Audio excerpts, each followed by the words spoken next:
Sudah ada buku meluruskan doktrin MTA. Ada yang punya buku ini? Ini buku ini dijual umum. Yang membuat Nur Hidayat Muhammad, kritik atas dakwah MTA, Masjid Tafsir Al-Quran di Solo. Ya. Ini orang itu mengkritik MTA, tetapi ngawur, tidak ngerti MTA. Antara lain ya pengawurannya, menunjukkan. Padahal ini dijual umum. Dijual umum, maka ini saya jawab lewat umum radio ini. Barangkali siapa yang nanti membeli buku Nur Hidayat Muhammad, sebenarnya judulnya itu Pelurusan Doktrin MTA, kritik atas dakwah Masjid Tafsir Al-Quran di Solo. Ini dasarnya hanya katanya-katanya. Ya. Kalau ngeritik mestinya datang ke sini, harusnya kan gitu. Wong MTA nggone genah kok ngeritik nulis buku. Jadi dijual di toko-toko. Nah, kalau menjawab kita harus membuat buku sesuatu itu, kesuwen tak jawab lewat sini saja. Nah, nanti saudara-saudara yang beli buku ini dengan keterangan saya ini mudah-mudahan bisa mengerti dan saudara bisa merasakan sendiri. Antara lain ya, 1, tim mencari fakta 27 PCNU Purworejo membeberkan fakta berbagai ucapan dan umpatan kasar pendakwah MTA. Rekaman video dialog antara pengurus MTA pusat dengan tim pencari fakta 27 PCNU Purworejo menanyakan bahwa pendakwah MTA tanpa beban menyebut orang di luar MTA sebagai PKI. Betul enggak? Nah, itu tim pencari fakta ini tim pencari fakta palsu. Dia membuat DCM sana Purworejo itu mencari fakta. Yang mencari dia sendiri dengan teman dia. Akhirnya kita membentuk tim pencari fakta juga yang di bawah pimpinan Dr. Wahyul Amin. Dr. Wahyul Amin lulusan doktor dari Jepang.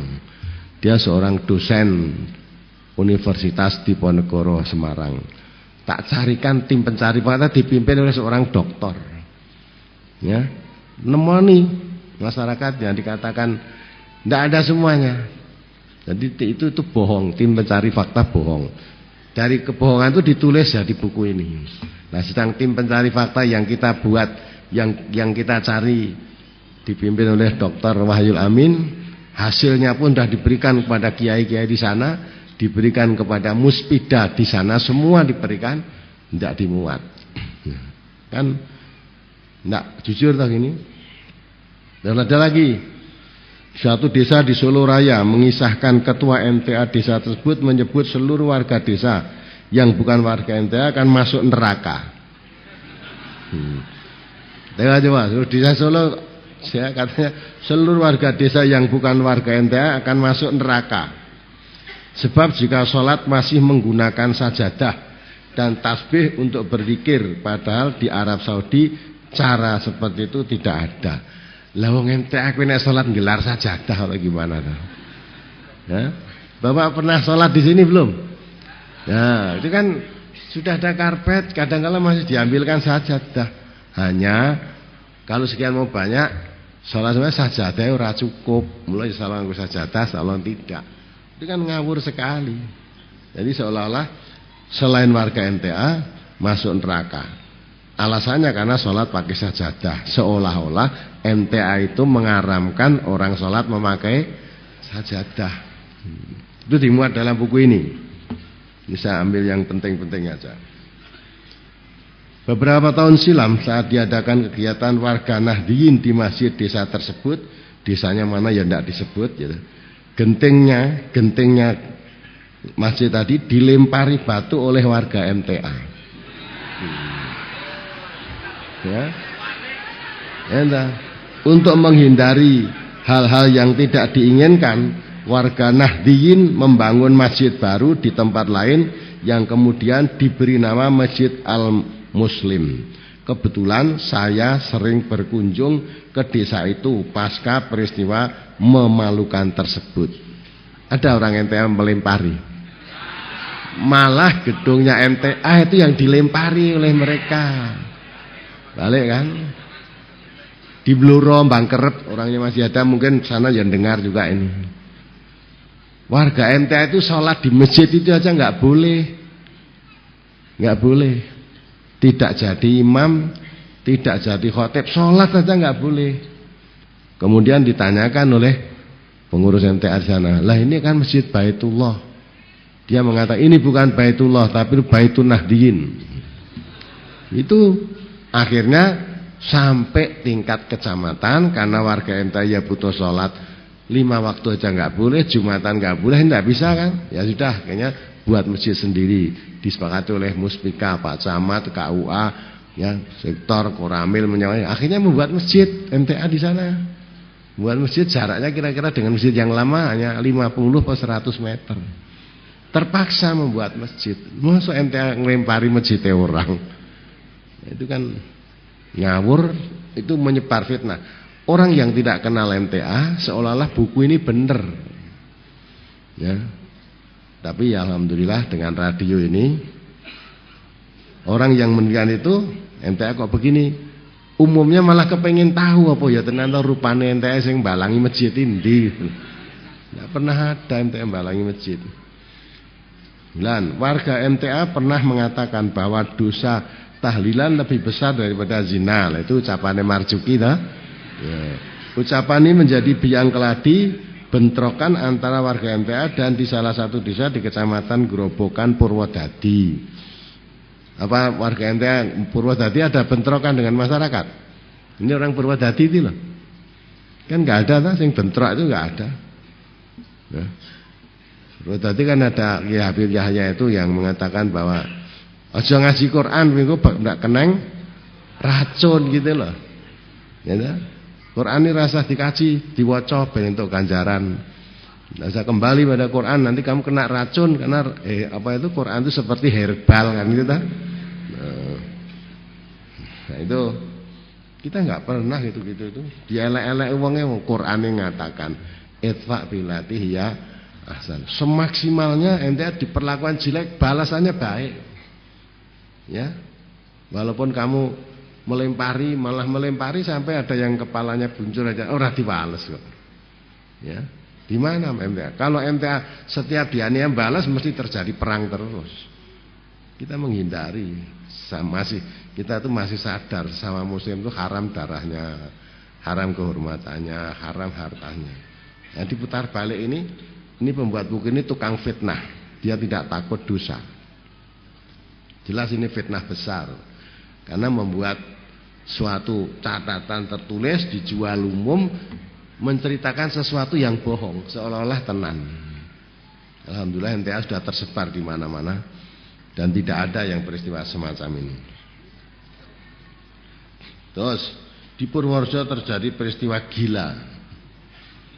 Saat jadwal khutbah Jumat sampai pada giliran khotib dari warga Nahdiyin, secara mengejutkan tiba-tiba seorang warga MTA maju menyelonong ke mimbar untuk merebut khutbah.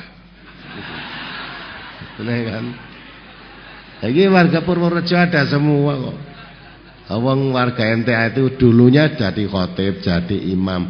Setelah ngaji neng MTA dilorot orang itu jadi khotib, orang itu jadi imam.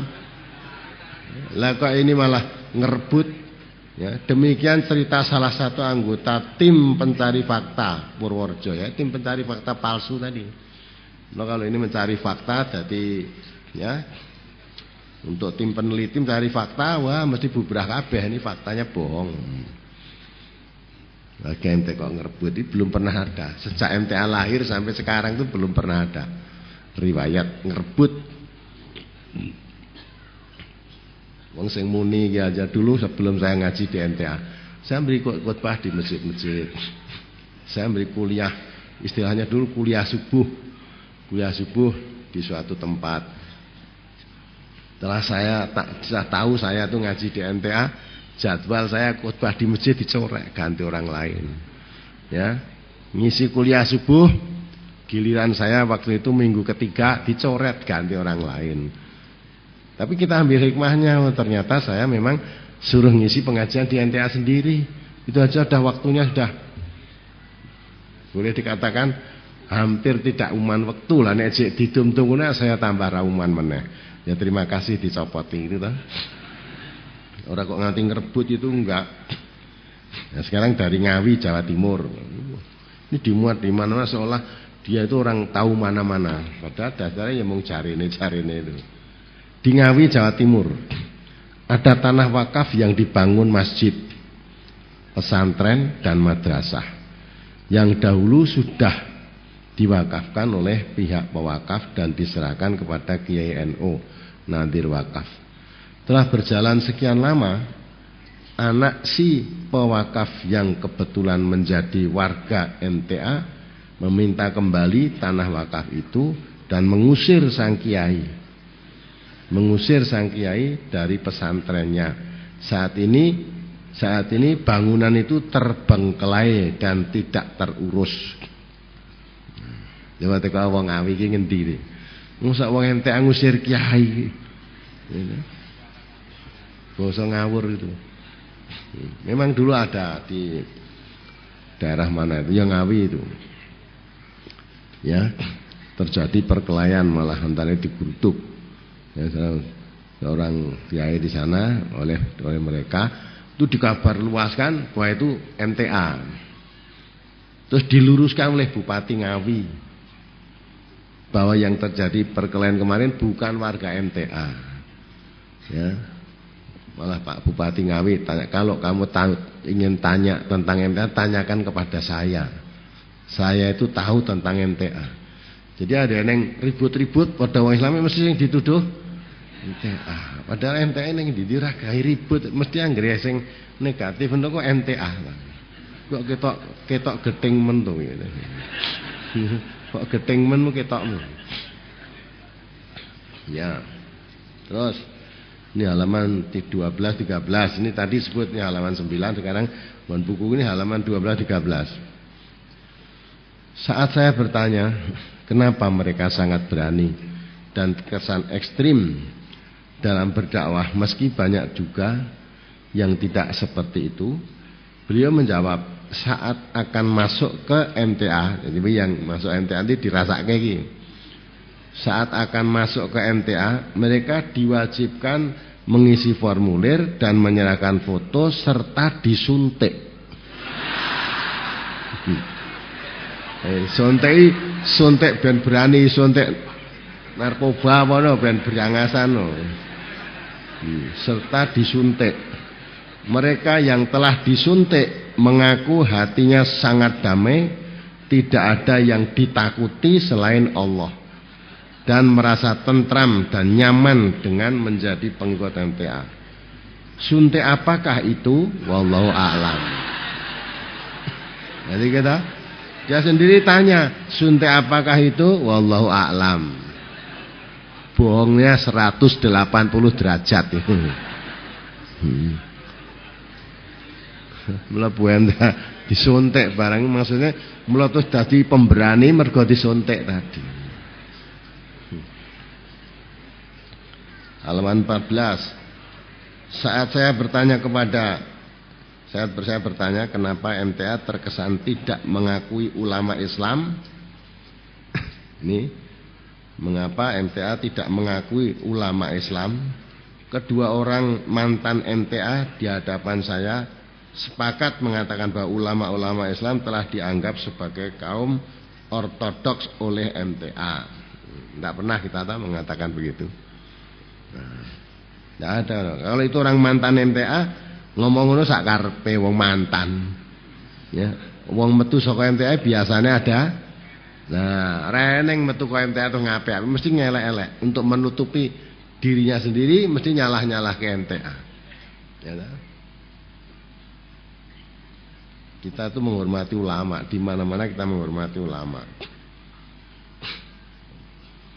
Kemarin kita kedatangan ulama PBNU dari Jakarta sana. Kebetulan dia sebagai pengurus Majelis Ulama Pusat, ya, dulu mantan anggota DPR RI. Ya, dia tanya peristiwa di mana-mana ini sebabnya apa. dia privat kudus tahu, Bluro tahu. Ya saya katakan, antum yang punya masa itu ya jangan tanya saya kok mendemo saya.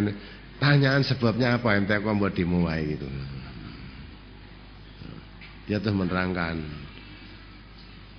Islam itu digambarkan oleh beliau, Islam itu besar. Kemudian di meja itu kan ada meja besar untuk ibaratnya meja ini.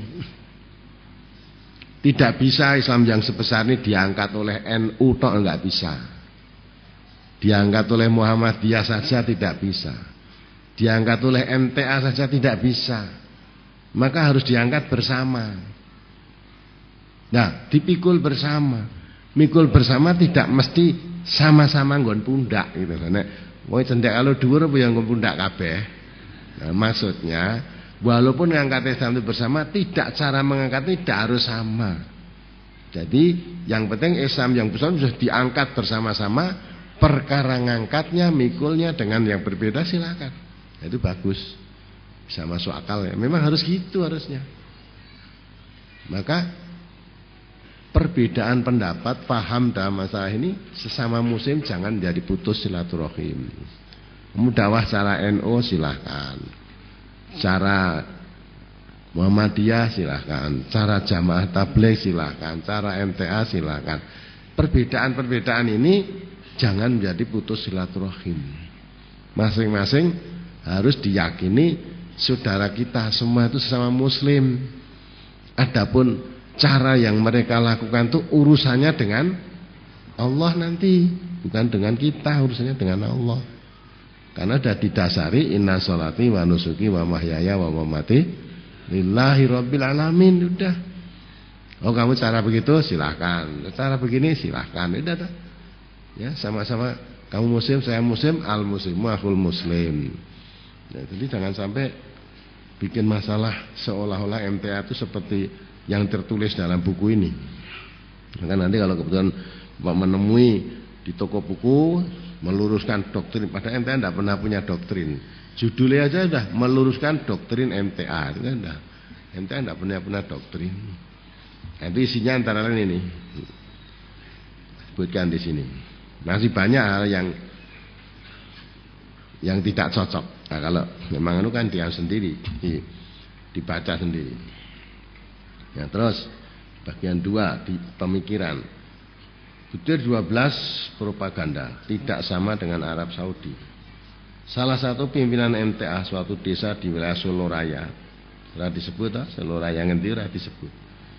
Beberapa tahun lalu saat terjadi peristiwa pelemparan batu di masjid yang dilakukan oleh warga MTA dengan alasan di dalamnya diadakan kegiatan warga Nahdliyin, menyatakan jika seluruh warga desa tersebut yang non MTA semua akan masuk neraka. Alasannya karena jika sholat masih menggunakan sajadah, tasbih serta hal lain yang menurut warga MTA tidak pernah ada di Mekah. Hampir sama di depan tadi. Mungkin dengan cerita ini orang akan menuduh saya berdusta. Tapi ketahuilah bahwa saya sangat sering datang ke desa itu dan mengikuti kegiatan yang diadakan bersama teman-teman ustadz di masjid baru. Sementara masjid yang lama sekarang sudah dikuasai dan dirawat oleh warga MTA. Kita ngerebut masjid ini. Nah, coba suruh nyebut. Kalau jujur tuh desa itu desa mana, masjidnya mana, tidak mau nyebutin. Ya, tidak mungkin warga MTA menguasai ngerebut masjid wong, tidak mungkin ini. Ya, inilah suatu kebohongan-kebohongan. Masih ada lagi. Nah, ini kan. Padahal ini saya menerangkan ini berkali-kali. Awalnya ketika dulu masih di SMA sana, ada orang tanya, kan ada para kiai-kiai di kampung itu ada pertemuan, kebetulan suguhannya itu makanannya apa, ingat enggak? Saren. Itu kan. Terus ada warga situ yang tanya, Pak Kiai, kok makan saren? Katanya saren itu haram, gitu kan. Jawabnya Kiai apa? Yang haram itu darah yang mengalir. Lah kok iki sing dituduh MTA. Jarine MTA ngalalke saren karena yang haram itu darah yang mengalir. Ini ya contoh. Saat pergi ke Solo, saya banyak mendengar bahwa menurut MTA marus atau darah yang direbus atau dikukus atau dideh dalam bahasa Jawanya, hukumnya halal. Alasannya darah yang diharamkan Allah dalam Al-Quran adalah yang mengalir, ya, masfukah. Sementara dideh tidak demikian. Alasannya Quran ayat 145 surat Al-An'am. Coba dibaca. Ini alasannya bener, tak alasan ya iki. Ya. Dan coba dibaca. Surat Al-An'am surat ke-6 ayat 145. Qul la ajidu fima uhiya ilayya muharraman ala ta'imin yat'amuhu illa ayyakuna maitatan aw daman masfuhan aw lahma khinzirin fa innahu rijsun aw fisqan uhilla li ghairillahi bih faman iturra ghaira baghi wala 'adin fa inna rabbaka ghafurur rahim. Katakanlah, tiadalah aku peroleh dalam wahyu yang diwahyukan kepadaku sesuatu yang diharamkan bagi orang yang hendak memakannya, kecuali kalau makan itu bangkai atau darah yang mengalir. Ya sudah, itu aja ya. Jadi Pak Kiai tadi ketika ditanya oleh warga, Pak Kiai kok dar saren kan haram. Kiainya tadi jawab, ora, yang haram itu darah yang mengalir, yang disebut dalam ayat itu tadi. Nah, saren itu tidak mengalir. Ya dah. Wis bener loh, saren wis dipangan kok ngalir. Nah, waktu itu saya jelaskan, itu yang dimaksud darah yang mengalir pada ayat tadi, darah yang mengalir ketika disembelih itu haram. Nah, tadi mengalir disembelih mbok adai terus digoreng dadi saren ya ora mengalir. Nah, jadi alasan Pak Kiai yang ditanya oleh warga yang bertanya tadi itu sebenarnya alasan yang tidak benar, alasan dicari-cari menerapkan hukum Quran dibelok-belokkan. Ya dah. Lah peneng wong mangan darah mengalir. Maka Allah mengharamkan darah mengalir itu maksudnya ketika disembelih keluar, nah itu yang haram. Adapun darah yang tidak mengalir yang ada di limpa maupun hati, ya, itu tidak haram walaupun masih bercampur darahnya.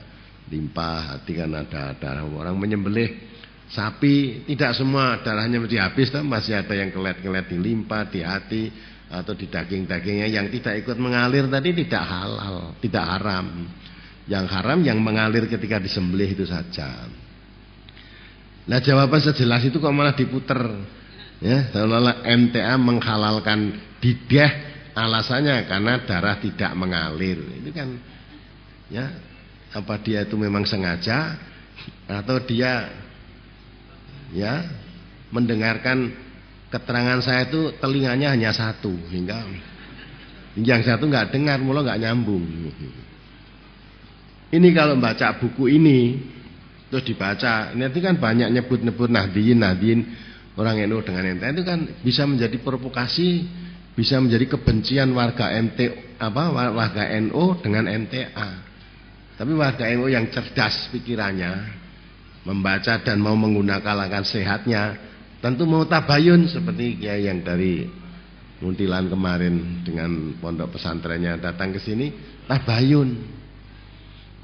Tapi kalau enggak, maca iki mesti do geting karo MTA. Wah, MTA gane ngrebut khutbah, ngrebut masjid, balangi masjidnya wong NU. Itu kan seolah fakta betul, padahal ini fakta bohong, provokatif. Ya, ini membuat pemicu permusuhan ya semacam ini.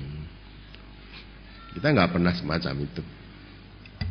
Apalagi dikatakan sholat nganggo sajadah ra itu. Wong kene pusate nek sholat nganggo sajadah. Kemarin ada katakan nek salat di masjid MTA sajadah itu terus dikumbah. Nah, MTA Iran duwe masjid kok. Salat masjid MTA di mana? Nah, ini semua bohong-bohong. Maka nanti kalau menemui buku ini, kalau membaca Ya, hati-hati, diselektif. Kalau itu menyangkut MTA, tanyakan sendiri. Atau yang sudah pernah dengar MTA, saya yakin tidak pernah melihat peristiwa semacam ini. Ya, mudah-mudahan bisa dipahami. Ini bagi saudara-saudara yang tidak hadir di sini tapi mendengarkan di rumah. Nanti kalau saudara menemukan buku di toko buku yang dibuat oleh Nur Hidayat Muhammad, ya, alamatnya tidak jelas, judulnya Meluruskan Doktrin MTA, Kritik atas Dakwah Masjid Tafsir Al-Quran di Solo. Itu sebenarnya bukan kritik tapi fitnah, harusnya gitu tulisannya.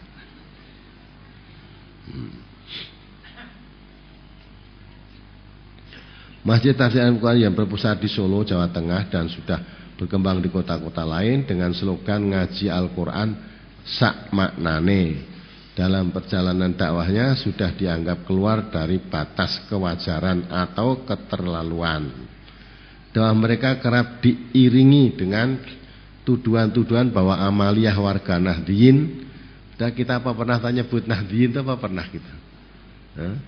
Ya, warga Nahdliyin seperti tahliyan, yasinan, adzan, iqomah dan di telinga bayi dan baru lahir, bayi baru lahir dan lain-lain adalah perbuatan bid'ah, syirik dan menyesatkan.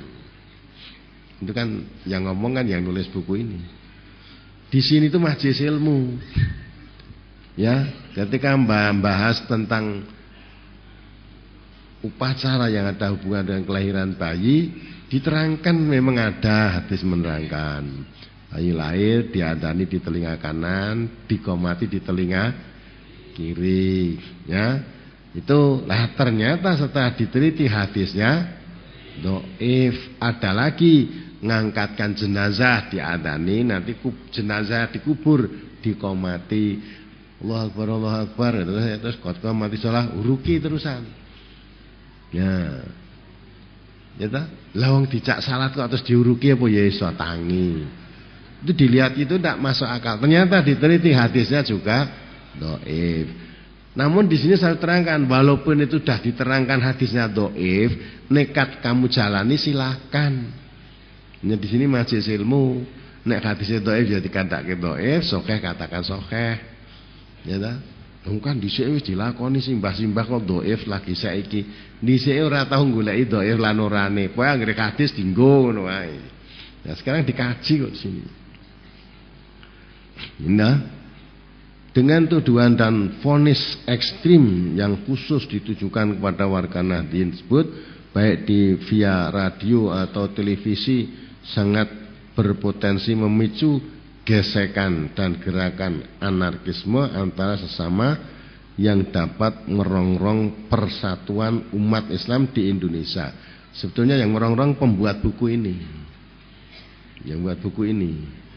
Buku Pelurusan Doktrin MTA yang ditulis oleh Nur Hidayat Muhammad ini berisi jawaban ilmiah. Jawaban ilmiah ya. Ilmiah pengawuran ini. Untuk meluruskan doktrin dan fatwa-fatwa MTA yang dianggap keluar dari faham yang diusung dan disepakati ulama ahlu sunnah wal jamaah. Penulis buku ini mencoba memberikan jawaban berdasarkan Al-Quran dan As-Sunnah dan ijtihad para ulama dengan pendekatan yang lebih halus, seperti titah menjalankan kewajiban amar ma'ruf nahi mungkar dan nasihat kepada sesama muslim. Nah, ini kemasannya tampaknya baik tapi isinya fitnah saja ini. Ya, ini hanya saya ingatkan, bukannya kita kalau ditulis ini enggak, yang orang mau mempunyai akal pikiran sehat baca buku ini tentu tidak terima, mesti kepengin tahu wong pusatnya jelas, MTA pusatnya jelas, pengajiannya pun umum, dibuka tanya jawab, siapapun boleh datang ke sini. Kenapa harus dari jarak jauh tur katanya-katanya. Ya, mudah-mudahan warga MTA tetap bisa memahami itu semua.